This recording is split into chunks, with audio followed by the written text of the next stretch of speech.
And we're live, and I keep pointing like this. At some point, I'm going to have to stop that. Tom, maybe you can help me with that, but I don't know what's going on. Friends, welcome to another episode of 40 Going on 4, the show that helps you find that inner child that you lost probably at the blackjack tables back in 2017. I mean, real talk over here. We were sitting over there, having a couple of nice scotches, and I looked you right in the eye and I said, "What are you doing hitting on 15? What are you doing?" You looked me right in the eye and you said, "I'm on a heater. Don't get in my way." What'd you do? You hit on 15. You lost the inner child. You lost the mortgage. Then you looked at me. I had to pick up dinner. Wasn't a good night. But be that as it may, I'm really excited to be here today. We have a really special episode and a really special guest. We have Tom, the healing mystic DiNardo. And today we're going to talk about magic, mysticism, mushrooms, mycology, and Tom, you got an M word? An M word? Magic? Magic, yeah. We'll use magic again. Magic. Oh, wow. Now you're putting me on the spot, and of course I'm fading. Okay, an M word. Monumental? Monumental. We're talking about magic and mushrooms and mysticism and monumental. I love it. Friends, Tom has the coolest life story of anybody I've ever met. He has had multiple near-death experiences. He's been struck by lightning. He has studied with several Native American tribes to reconnect with the mystical nature of all that is. He is an expert on mushrooms, the kind you put on veal marsala pizza and the other kinds. He is a sommelier. So if you have any wine questions, this is the episode for you. And if there's anybody you want to talk to about the true nature of reality, what this is really all about, and how to reconnect with it as adults, this is the guy. Tom, we're going to jump right into this, brother. How does that sound? Sounds great. Thanks, Jeff, for having me on. I appreciate it. I appreciate you coming here, man. I'm really, really happy that you're here, and we're going to have an awesome episode today. So the first question I have, just straight up, we're going to just jump right into it, man, is what does mysticism mean to you? Well, Jeff, the true definition of mysticism, as I understand it, is someone who seeks union with the divine, our creator, our maker, God. And as for those who know me, as you mentioned, I've had a very strange life. I would say my first cosmic consciousness experience occurred when I was 3 years old. We had just moved to California from Chicago, and I was playing on the doorstep of the front doorstep of the house. And all of a sudden, as this 3.5-year-old kid, I started thinking, what is the meaning of life? It's true story. And of course, I can't conceptualize that the way an adult would or articulate it. But I knew that there was the concept of school and grades, etc. So I started counting ahead from kindergarten, first grade, second grade, and I started to stumble, around sixth grade. But I understood that there was an in-between level, junior high, and then high school. And then I said, I guess after that, I work, I get married, and I have kids. And at that point, there was this ether, is how I would explain it, sort of what some people would call a fog, but this is on a summer day, and it was in the low 90s. And this ether literally starts to envelop me. And there was a voice from within that said, Tom, you're here to do a lot more than to go to school, work, get married, and have kids. And that ether or fog just started to dissipate, and I didn't pay any attention to it. But that began, for me, a number of strange experiences. Now there's been people in my life that I've told some of the events about, and I've had some people come straight out and say, "Dude, you're absolutely full of shit. You're making this stuff up." And I'm not. I mean, there's people on here who know me, like you, and Randall Johnson, Hanson. Excuse me, I don't know why I said John. Randall Hanson, good friend of mine. He and his wife Jenny um, obviously George Monty, others. And, you know, my whole point about where I am in my life now with mysticism and what it means is that from those events as a child going forward, they really peaked in the 1990s. And um, at that point, I began working with people, for lack of a better term, call it faith healing. Um, and I was doing this up and down the West Coast, um, working with people who had tumors. A lot of people in uh, the gay community at that time. AIDS was a very, very big deal. I was one of the first EMTs in our county when it wasn't known as AIDS, and it was called GRID, gay-related immune deficiency syndrome, and then later AIDS. And there were some pretty amazing, what you would call miraculous experiences. I always tell people, just to be upfront and clear, um, when I talk about healing or say I'm a healer, I'm not doing the work. It's God doing the work. I'm simply a vessel, a channel, and I always pray before any healing experience. And I always ask the people, do you accept healing in the name of God? And from there, there were these amazing experiences. Like I said, you mentioned a couple of near death experiences. My first one, I was a park ranger. Another one a few years after that, that truly was more like an Ezekiel experience right out of the Bible.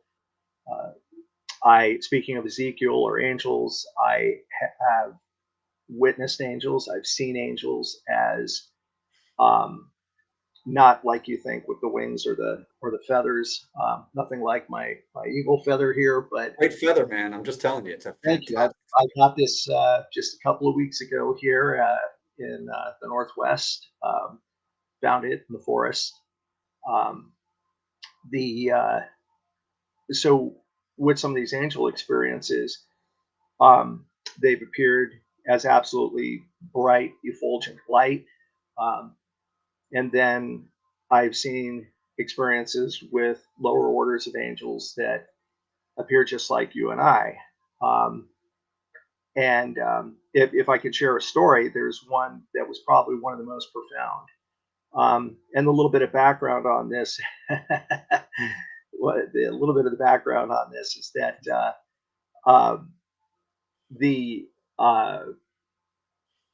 my grandfather, I think, always got kind of a bum rap. The Irish grandfather on the Irish side of the family. My two grandfathers were very patriarchal, but in their own way, just really great, down to earth men. And so he was a plumber by trade. And the story goes that during the Depression, he and his brother, who was a Catholic priest, my great uncle, Father Maurice, were walking during the Depression. And they walked by this guy, and Father Maurice was just completely oblivious to all, as they called them then, the hobos that were walking around. And so my grandpa noticed that this guy had shoes that were really falling off him, and so the guy says, "Hey, can you help me out?" And Father Maurice just ignored him, and Grandpa looked at him and said, "I'll be back in a minute." And Father Maurice keeps talking, keeps walking. They go into a general store, and my grandfather David said, "I'll be back um, in a few minutes," or he didn't even tell Maurice he was leaving. Maurice is just talking, and he leaves. And a couple minutes later, Maurice looks around, can't find my grandfather. My grandfather appears, and Father Maurice looks down and says, "Where's your shoes?" He says, "Someone needed them more than I did." So this experience that I had, one of the first most profound angel experiences, was during .com in the early 90s in the Santa Clara County, San Francisco Bay Area. And it's about 102 out, and I'm on Lawrence Expressway. It's like 4 lanes of traffic in each direction, just a huge, thoroughfare.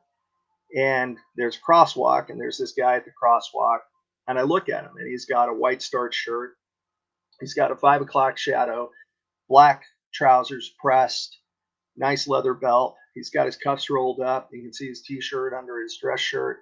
And then I look at his feet, and they're bloody. He's got no shoes.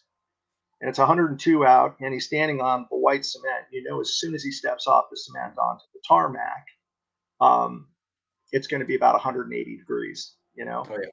So the crosswalk changes, he was delayed in going across the crosswalk. I know the light's going to turn green at any minute. I get out and I look at the guy and I said, "You wouldn't happen to be a size 10, would you?" And the guy says, "As a matter of fact, I am."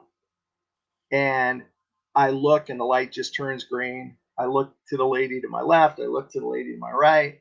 I look behind me, the guy, you know, and I think because this is the Bay Area, no one has patience. Mm. And the two ladies look stunned. The guy just holds up his hands like, "Hey, no problem, no problem."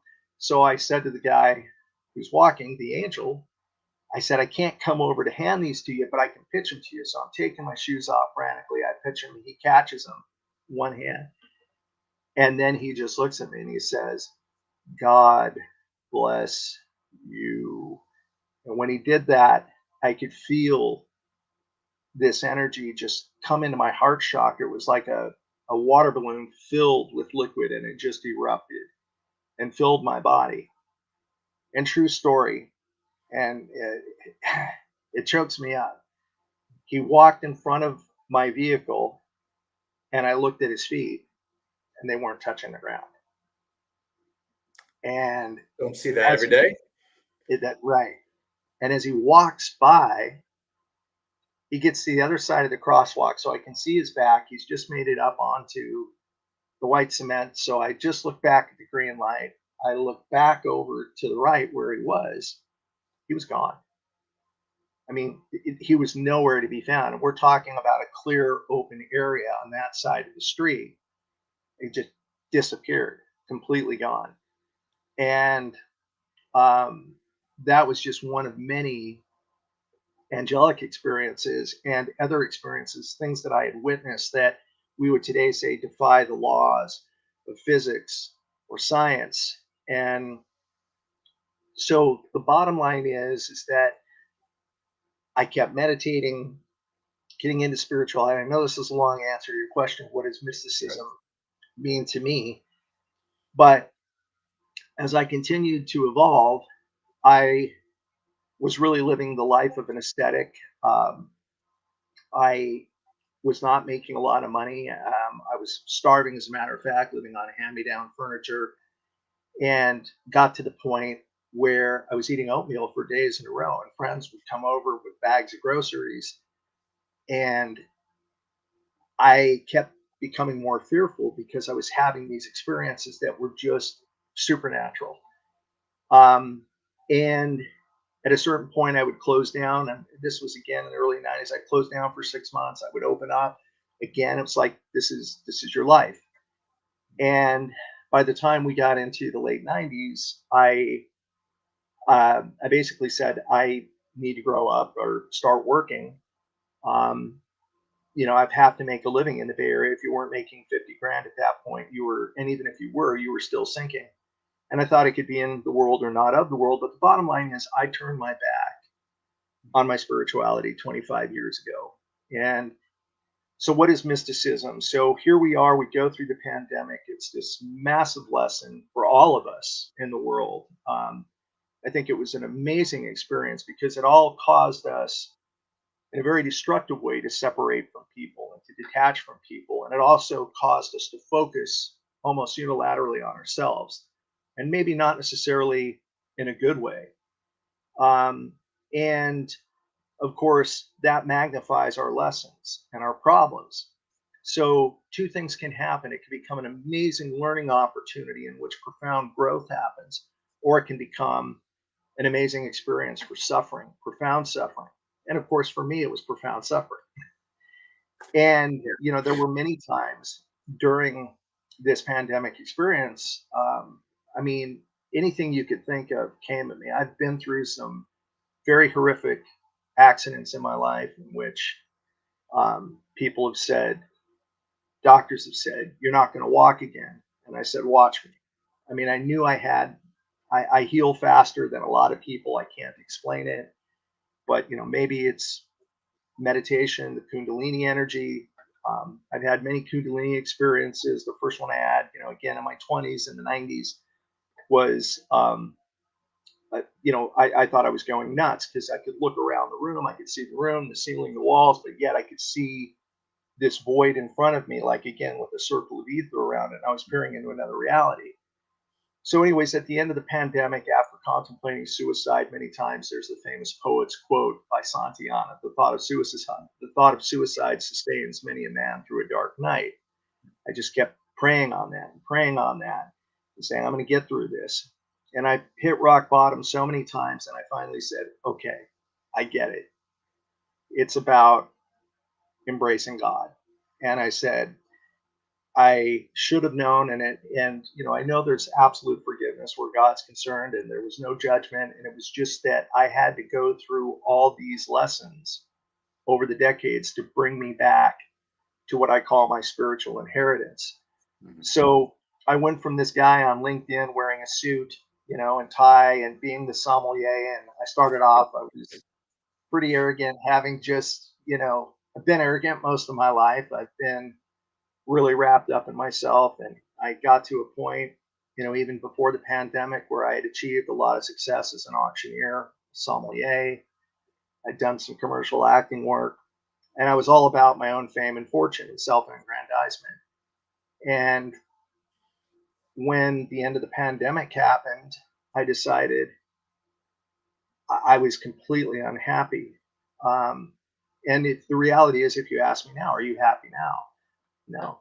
I mean, I'm not, but I'm getting there. I started meditating every day in the past year, every single day for a minimum of an hour, praying every day. And very quickly, I had a horrific accident last December that left me with a couple of very, very bad back injuries. One was a subarticular extrusion in my lower spine, which is spinal cord fluid shooting through a disc.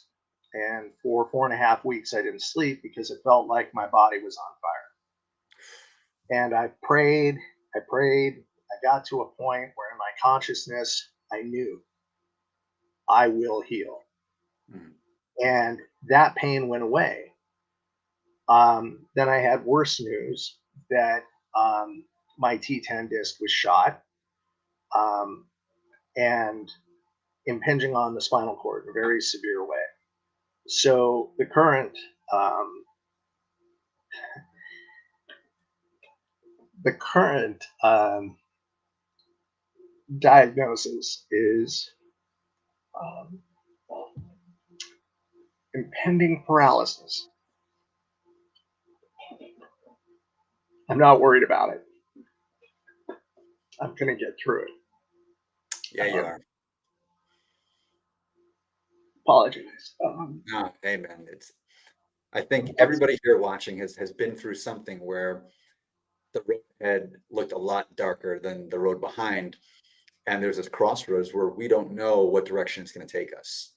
And it can right? be overwhelming. But everything you've been through, I think your connection with that luminescent core of who you are, who I am, who we all are, is what's going to carry you through yet again. Right. That's powerful stuff, man. And I think we And lose that's, that a lot. We what's lose that? that. We lose that on our journey, that connection. I think it's incredibly important that you still have that. Why do you think you've been able to hold on to it despite all that adversity that you've gone through in your life that strips it from most people?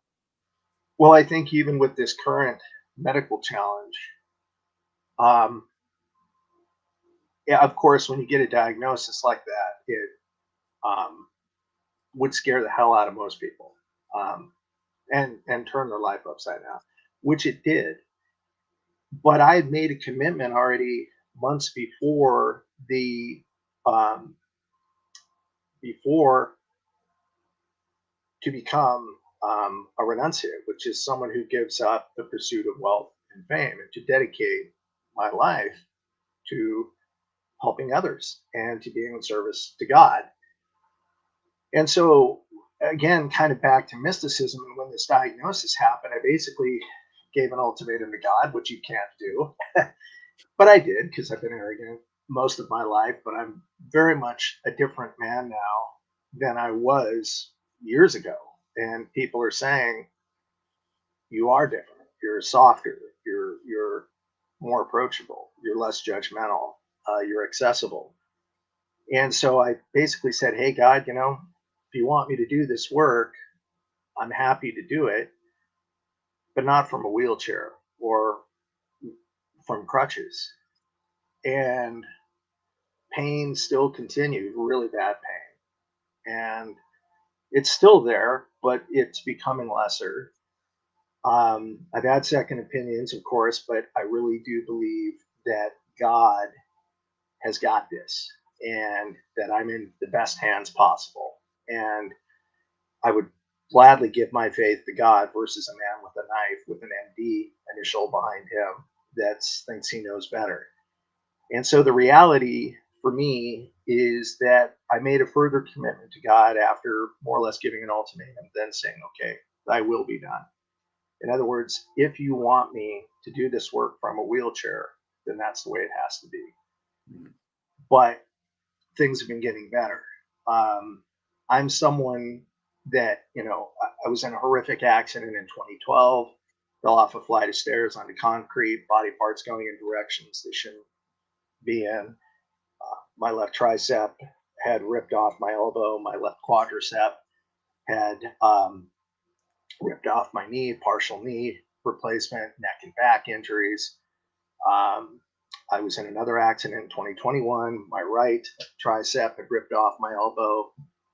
And then this horrific accident in December.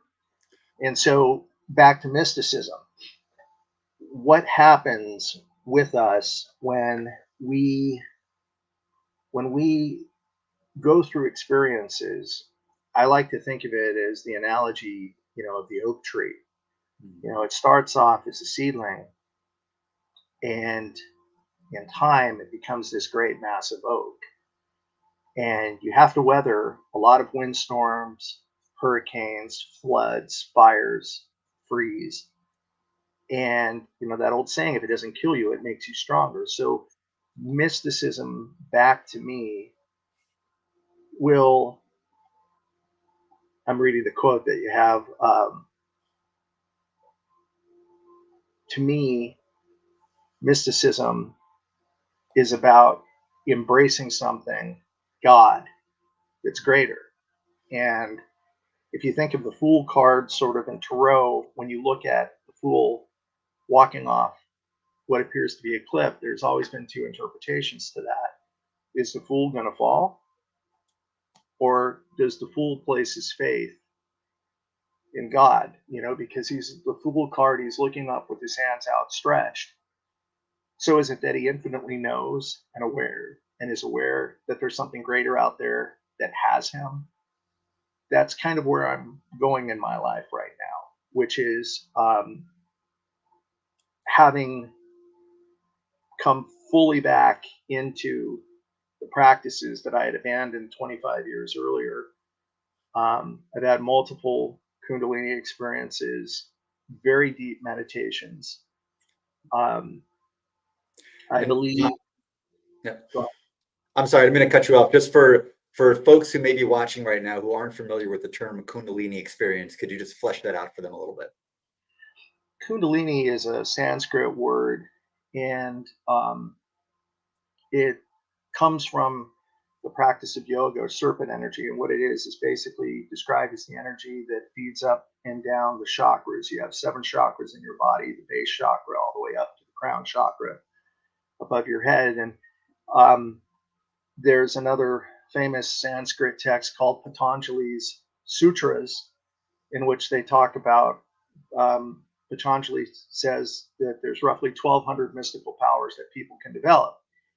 Now, the idea, back to one of my teachers, my guru, Ram Dass, is don't seek power for the sake of power. Total power corrupts. He says these are like signposts on the path. He says, whether you can levitate, whether you can walk on water, whether you have the gift of healing, whether you can move the weather and change the weather, or whether or not you are not able to do anything. He says the path is your focus on God, and or in essence, trying to obtain enlightenment, or as Abraham Maslow would say, self-actualization.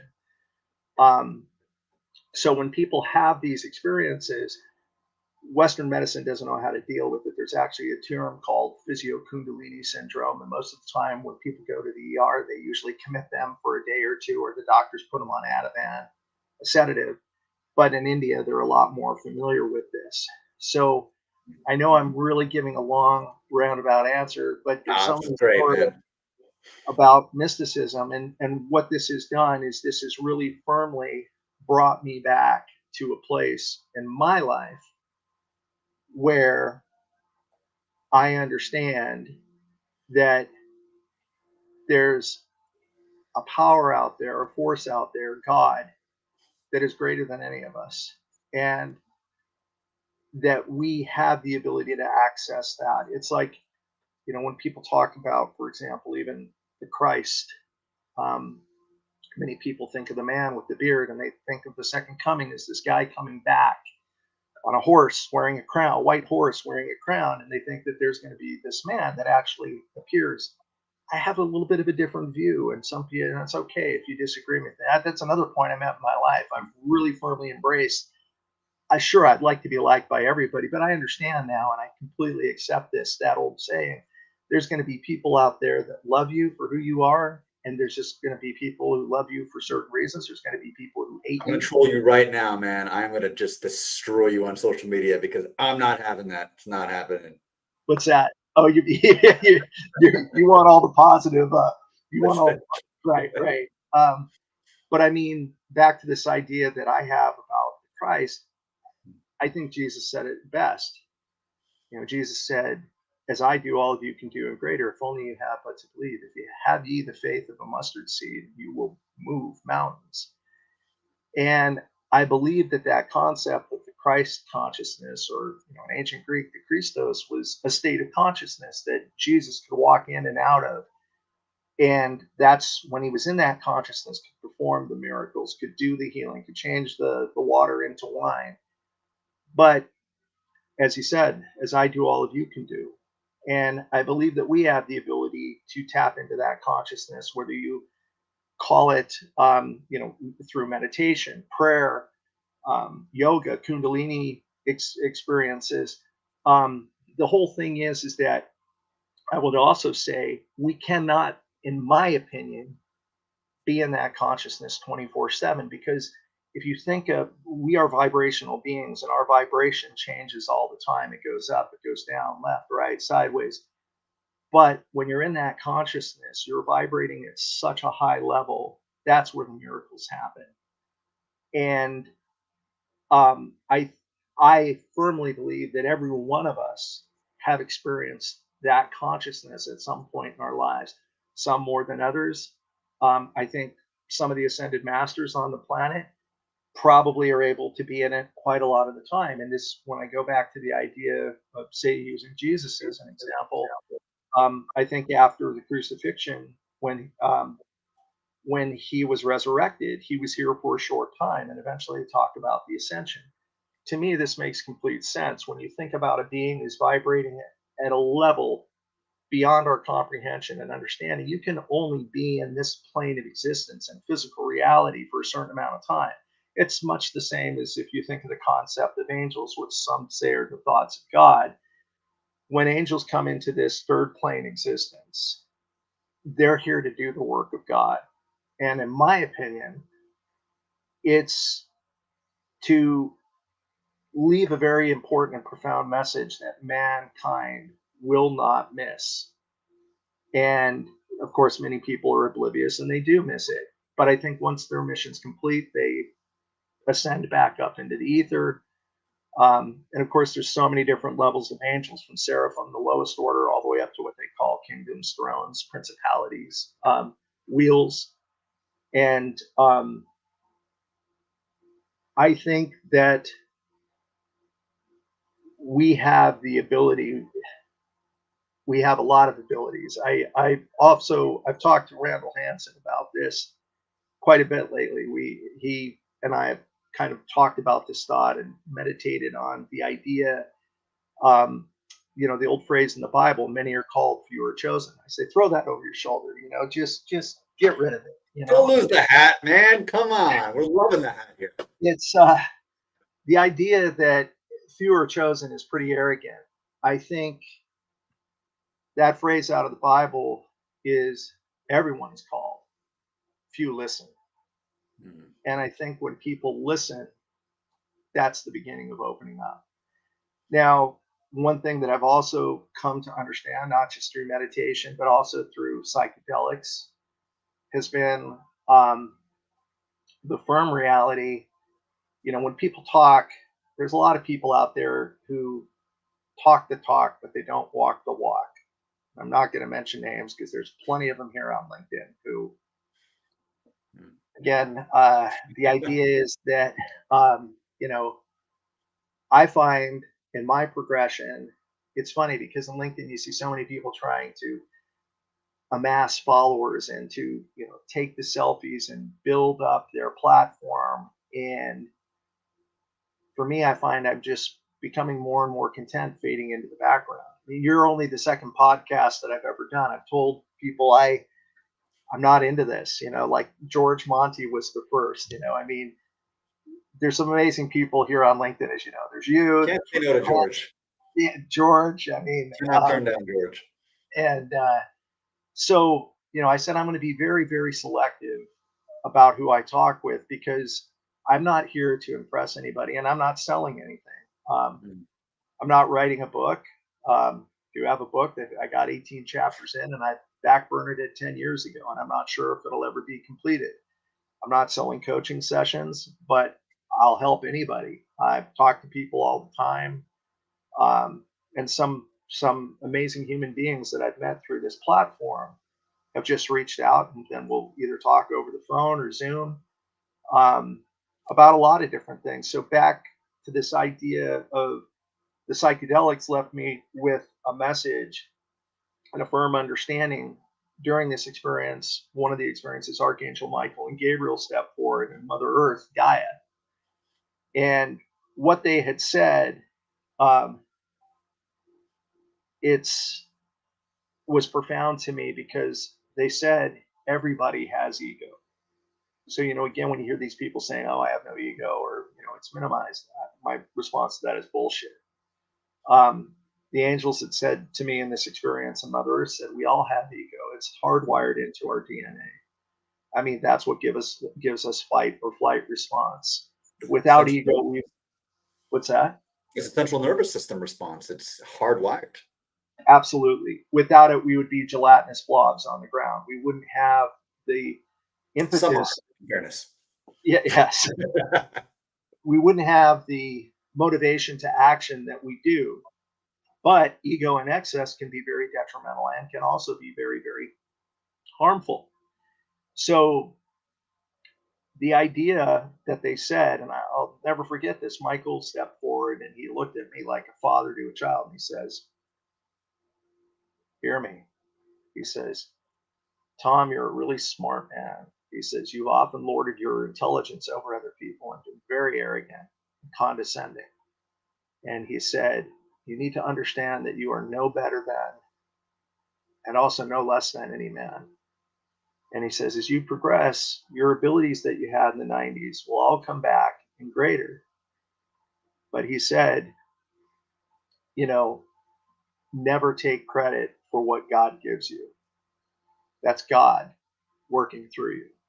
And he said, also, there's going to be people who may feel threatened by what you say or what you're able to do.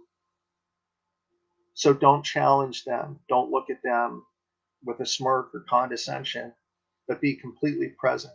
Look into their eyes and just be completely present, and it will be very disarming to them. And the last thing that they said was, know that you will never be perfect. And they said, basically, you will be challenged by ego every day of your life for the rest of your life, but you will be better equipped and it will become less of a challenge. Now, bringing us back to the present and where does what does mysticism mean to me? Um, Mysticism, it does not mean that I have a perfect life by any means, as I mentioned earlier. I mean, I'm going through some pretty serious challenges physically right now. I've got a lot going on in the background that some people know about that is really a uh, that by Native American tradition they would say there is no luck, there isn't happenstance or chance. Everything happens for a reason. So do I have to look at this and as much as a lot of the circumstances that I find myself facing, obviously I would choose not to be in them. Some may say, well, is this karma? Maybe. Or is it just yet another lesson? But where I think this brings me is to the understanding that, like, when people talk about pain or they talk about challenges, it's one thing for someone to respond intellectually and say, oh, I understand. Mm. But if you really know what that if you really know, if someone says, I have this pain, and you respond and you say, I understand because you've lived through it, Mhm. that's a different thing. Um, you know, it's, without, I mean, again, it's like when you look at a life, some have said when they look at my life, they said, man, you could have been the next Joe.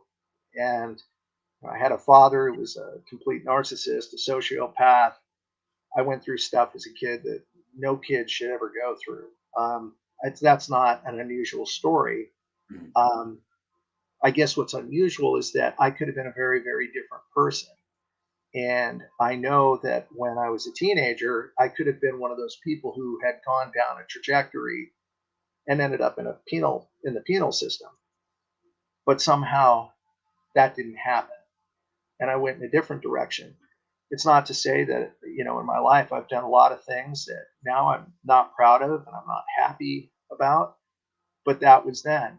And I look at all these things now and I say, it brings me exactly to where I am, with a better understanding of people for someone who's been so much into himself and so judgmental of other people. Now I understand that, I'm no greater than and no less than.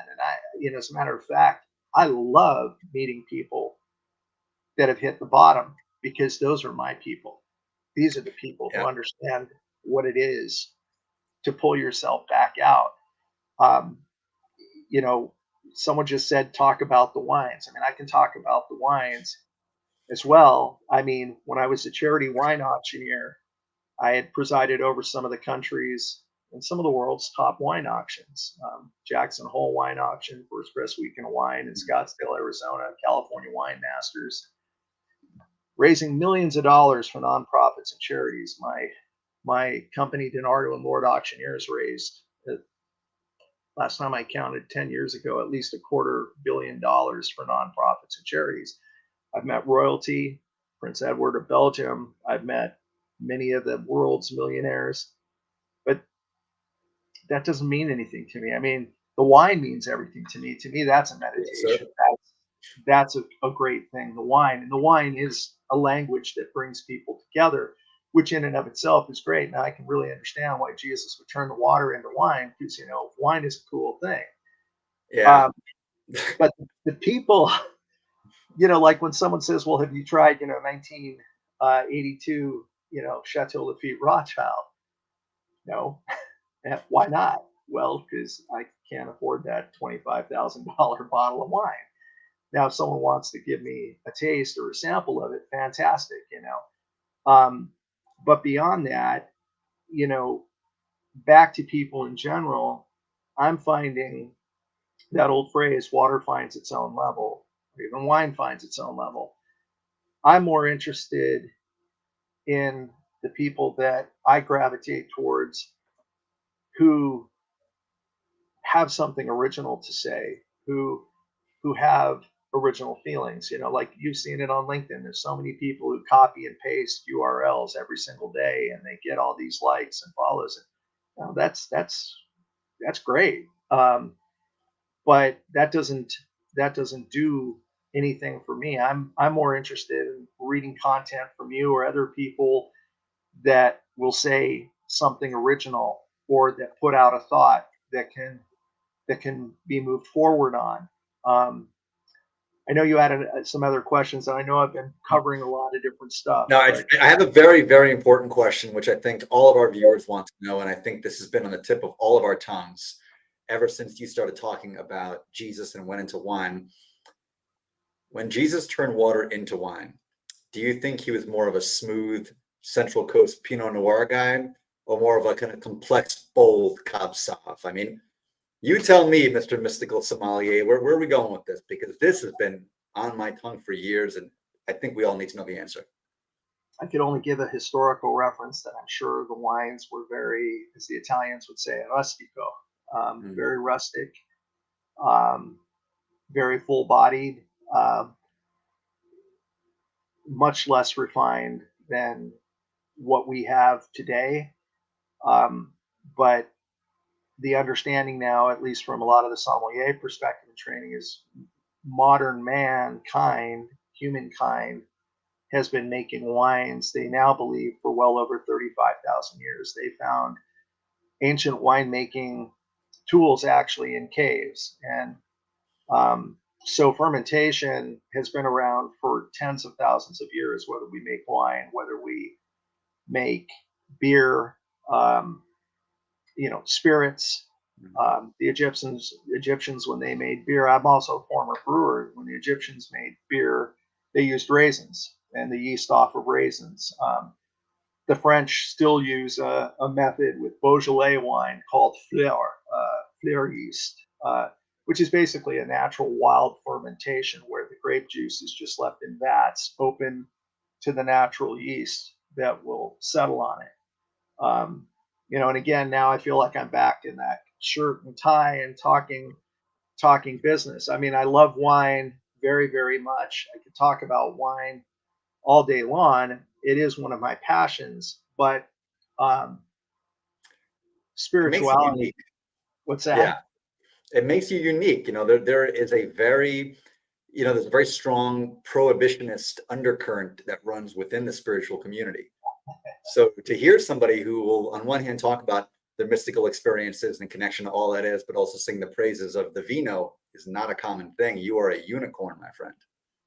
Yeah, and there's periods that I've gone dry, and and the reality is that you know there's periods that like under stress. I mean, do we self medicate? Yep.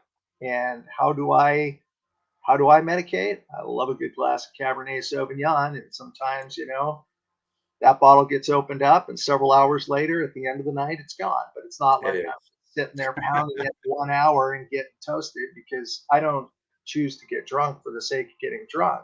Mm. Um, to me, like everything, meditation, wine, these are all experiences in life. When um, I don't know who Ken Gunner is, but he got a mention here because he's talking Ken about Dunner is a gem of a human. like chocolate beer and blackberry wine. Blackberry wine? No. Not Chocolate now. beer? No, okay, Yes. Just the real talk here, man. Is the brewing of a chocolate beer not a communion with the mystical divine spirit? Is it not an act of love for all that is, and incorporation and creation? Is that in and of itself not an expression? Yes, I mean, beer is actually, believe it or not, more complex in terms of making and the process of making it, fermenting it, than wine. Wine is, I'm not going to respond to that last quote. No, no Manischewitz, sorry. Um, so beer is actually more complex because, you have to take the grains, barley, malt, you sparge it, or malt, you're sparging it, which means boiling it. Then once you boil it, you're creating almost this caramel substance. And then you're adding it to water to make what's called a wort, and you're boiling it. And then once you've cooled it down, or as it's boiling, then you can use a sparging bag to put in various flavors, whether it's fruit, coconut, chocolate. And then when it's cooled, then you're adding the yeast. Um, So I hope we talk more about mysticism, but I know you want me to cover. No, I know we're you. we're rolling. We're rolling, baby. We take this where it goes. I And know you want me to cover mushrooms, so well, I anything you I want to do talk have about. mushrooms, and this first one I harvested in the Pacific Northwest about a year ago. I'm going to see if I can show this here, get this up in the screen. Yep. You might notice some of the pattern on this. This is turkey tail or Trametes versicolor. This is a cancer-fighting mushroom. This is what Paul Stamets used to cure his mother's stage 4 cancer. Some say that this is the closest thing to an antiviral. So I'm very passionate about mushrooms. I've been studying mycology for about 20 years. So once again, Trametes versicolor, turkey tail mushroom. For an ounce, you'll pay, you know, like $32 for a 1 or 2 ounce bottle. Great healing mushroom. Um, we have plenty of boletes. This is Boletus mirabilis, which is there we go, which is called the admirable bolete. It doesn't look like it looking at it, but this purple part on the top is actually, it was a velvet purple color, and this is not a guild mushroom, it's a sponge mushroom. The bottom part was actually bright yellow, tastes like lemon. Fantastic, edible with chicken, shrimp. Give me some of that angel hair goodness, man. Give me a little bit of parm on that. Give me some truffle olive oil. If you want something close to pasta, we have a couple of species in the Northwest. We have uh, Hericium albiatus, called bear's head or pom pom. This is actually Sparasis radicata, or cauliflower mushroom, which is the chef's favorite mushroom because this tastes like pasta al dente when it's boiled, and it'll take on many flavors. So this jar was basically a monster mushroom that was probably about as big as a basketball. The biggest uh, Sparasis radicata that I ever harvested was bigger than a beach ball and about 45 pounds of Mount Rainier. Let me And ask you something. This is awesome. And yeah, I think a lot of people who are not mycology enthusiasts don't necessarily make the connection between kind of mushrooms and where they can kind of come back home to their cores. They can seem two different things, but I know you've been able to draw the connection. So you know what break it that down for me and break it down for everybody else watching here. If someone's going to ingest that mushroom, if someone's going to incorporate that into their diet in any kind of way, how is that going to help them unlock something which they may have lost when they were 5 years old, 6 years old? How is that going to draw that connection back home? Take us I there. think you're talking about psychedelics, are you not? Not necessarily, actually. Not Let necessarily, me but that potentially. I mean, okay, so Even let's say healing mushroom. with this morel, right, which is the Morchella species, this is a burn morel. So people talk about the wildfires, right, which are becoming worse and worse in the U.S. There's no longer a fire season. And I know I was actually a Forest Service firefighter when I was interning to become a park ranger. Very tough job. So you'll always find burn morels, and to me, like mushrooms, like when you talk about experiences, I probably feel my most centered and um,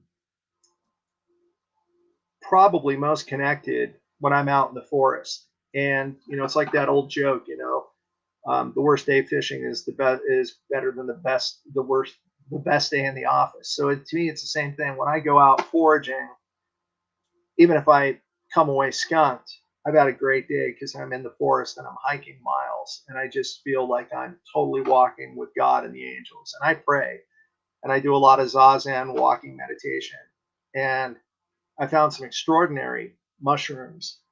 And then, of course, now there's the talk about using psychedelics, and I want to be real clear on this. There's plenty of people out there who, for those that know me, I had a psychedelics group at one point on LinkedIn. It got about 300 people, and I promptly nuked it.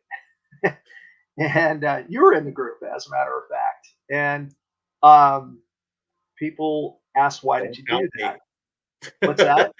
Don't But, out me. well, I think psychedelics. This is my personal opinion again.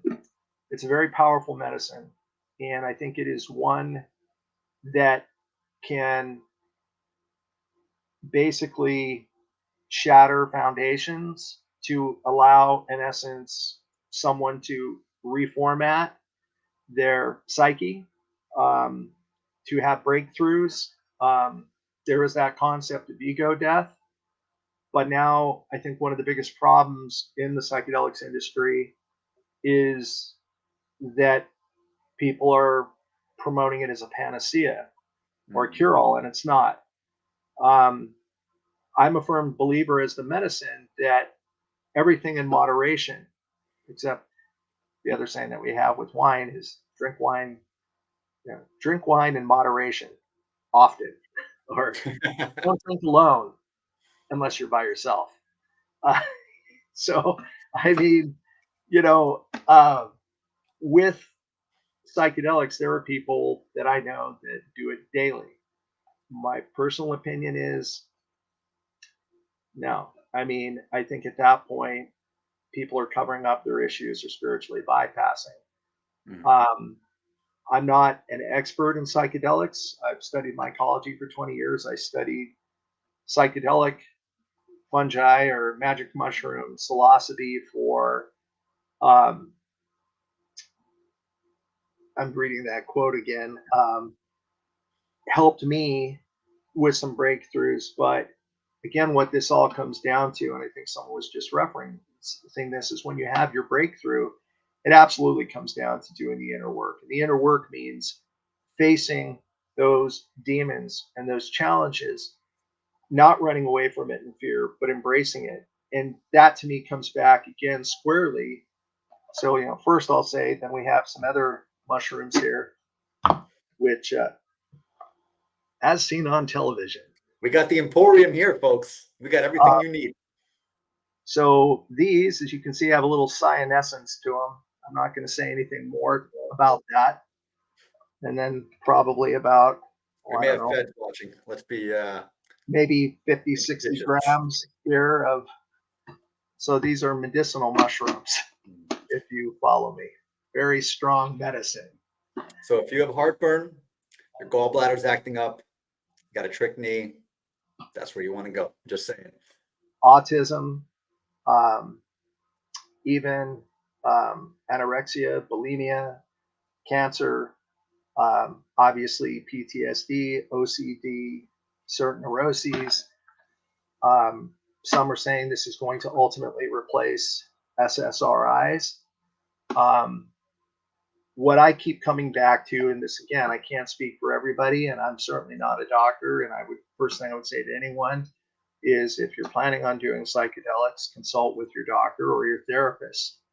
And for God's sakes, even if you do it alone, have access to someone for support, because, you know, with larger doses of psychedelics, people have been known to have breaks with ego. I remember I had one experience where it felt like my feet were off the ground for 3 days um, before I felt like I was coming back to myself. It really did blow my ego apart.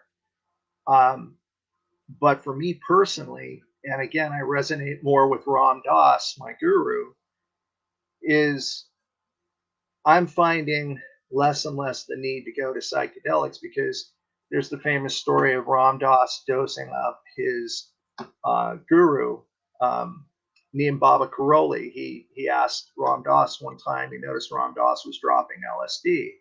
He said, "I'd like to try your medicine." And Ram Dass says, "Really? Okay, I can arrange that." And the story is that he gave Neem Baba Karoli 7 microdots, and that Neem Baba Karoli started shaking. His eyes are moving in different directions. He goes into his tent for 10 minutes, and Ram Dass, as the story goes, says, "Oh my God, what did I do? What did I do to my guru? I'm going to kill. I've killed him. I'm going to kill him." And Neem Baba Karoli comes out and he smiles, and Ram says, "Are you all right?" He said, "I'm fine." He says, "What about the medicine?" He said, "Doesn't do a thing for me." And Ram said, "Okay, I'm totally confused. I gave you 7 microdots." And he said, "Yes, but when you're in the consciousness already, you don't need anything to get you there. So for myself, and I had a great conversation again with my good friend Randall Hansen when we were talking about my last couple of experiences, and Rand really liked this idea. The last 3 journeys I took were really not that remarkable. He says, "What do you mean?" I said, "Well, I didn't really have a lot of hallucinatory experience or anything." And he says, "Well, why is that?" And I said, "Well, I took a 4-gram, hero dose." And I said, "But I meditated beforehand and I was praying intently, and it was like a 3.5-hour prayer. And it was beautiful. It was those experiences were some of the most beautiful I ever had, but it was just like one Mhm. continuous 3.5-hour prayer. And it was amazing.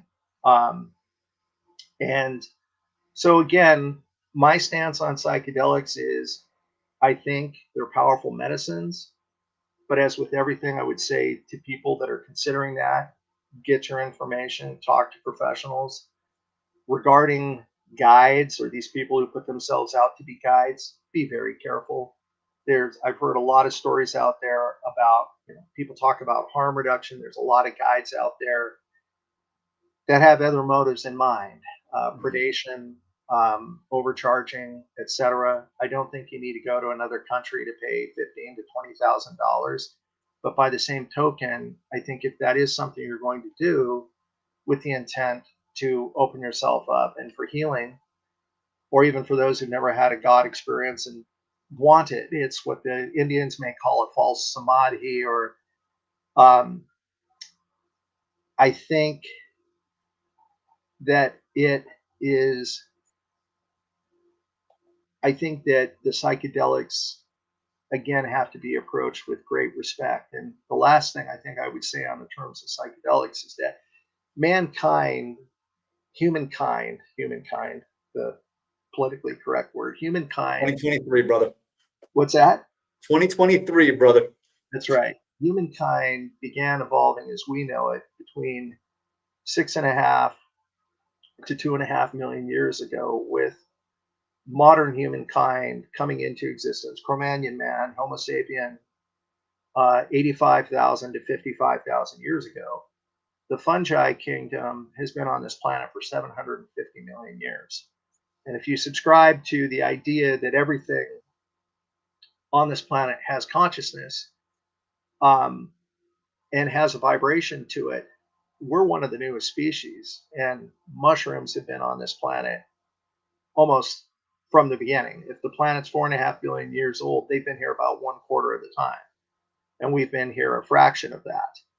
And um, again, back to the idea of meditation and prayer, when people talk about crystals, as being the most constant vibration, I think when we meditate and we pray, that's when we are making our vibration more constant. Now, sure, there's things that happen all day long. We get in arguments with loved ones, etc. Then our vibration goes wonky. We become ill. We get into accidents. But again, those can be lessons also for getting ourselves straightened out.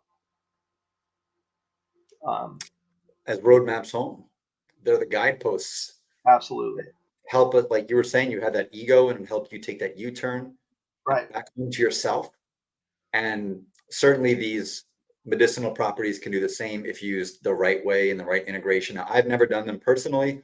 I joined the group. I'm somebody you would call psychedelic curious. It really fascinates me what they've been able to do for so many different people who've gone through so many different journeys. I think Aliana here said it best.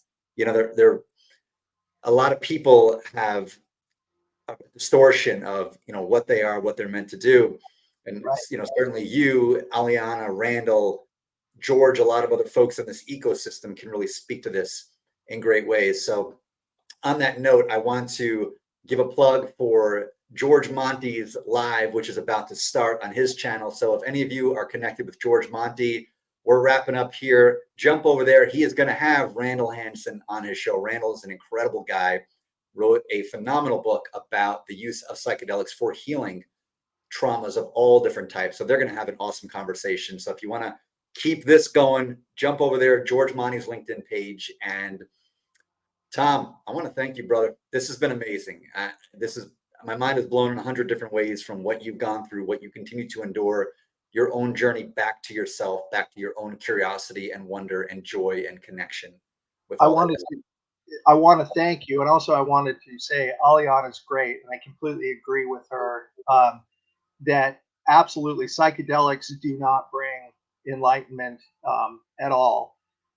It's again what the East Indians would refer to as a false samadhi. I think people can have God experiences. I think that they can tap in, but again, that's just the beginning point for getting back into the practices, the personal practices of diet, exercise, meditation, good sleep. Um, I mean, this has been great, Jeff. I guess we're wrapping up, right? It's an hour. I mean, I'd love to talk. I'll continue to talk with you if you want, but let me know what you are. We wrapping up or? Yeah, we're wrapping. It's time for the second half of the doubleheader to kick off with That's right. Randall and George. So Look forward to it. send everybody over there. But Tom, thank you again. Really Thank appreciate it from the bottom of my heart. And everybody who came onto the live today, thank you all. Love you all. Thanks, Blessings Jeff. to you. Wonderful. Thanks for the great opportunity. Blessings. You're the best. Everybody Thanks, out there. Mwah. Enjoy the weekend. Thanks. See you Man. next week. Thank you.